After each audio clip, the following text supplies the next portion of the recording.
గేట్లు ఎత్తామన్న సీఎం రేవంత్ వ్యాఖ్యలకు కౌంటర్ ఇచ్చారు బీజేపీ ఎంపీ లక్ష్మణ్. కాంగ్రెస్ ఎమ్మెల్యేలు జారిపోకుండా చూసుకోండి అన్నారు. తమకు కాంగ్రెస్ ప్రభుత్వాన్ని పడగొట్టే ఉద్దేశం లేదన్నారు. దేశానికి అవసరం లేని కాంగ్రెస్ తెలంగాణకు అవసరమా అంటూ ఎద్దేవా చేశారు.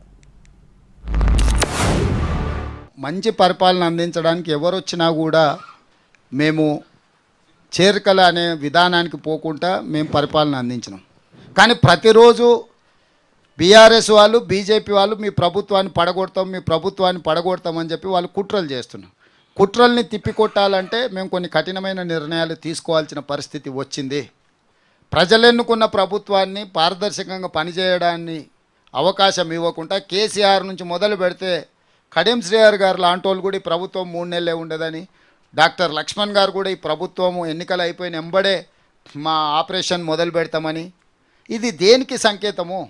ఈ 100 రోజుల్లో ఎక్కడైనా ఏదైనా ఫిరాయింపులు కానీ లేకపోతే రాజకీయంగా వేరే రకమైన ప్రయత్నం మేము ఎక్కడైనా చేసినామా? ఈరోజు వాళ్ళిద్దరూ ఒకే లైన్లో మాట్లాడుతున్నారు ఈ ప్రభుత్వాన్ని పడగొడతామని. అంటే వాళ్ళు పడగొడితే చూసుకుంటే కూర్చుంటామా? రేవంత్ రెడ్డి గారు అంటున్నారు మా ప్రభుత్వాన్ని పడగొడతామని పదే పదే బీజేపీ చెప్తున్నారని. మేము పడగొట్టడానికి సిద్ధంగా లేము. మీరు పడిపోతే మేము దాన్ని కాపాడలేము. కాబట్టి మీరు ఇవాళ మేము గేట్లు తెరిచాము, పిసిసి అధ్యక్షునిగా గేట్లు తెరిచాము, అందరూ రావచ్చుంటారు. గేట్లు తెరిచినావు, జాగ్రత్తగా పడండి.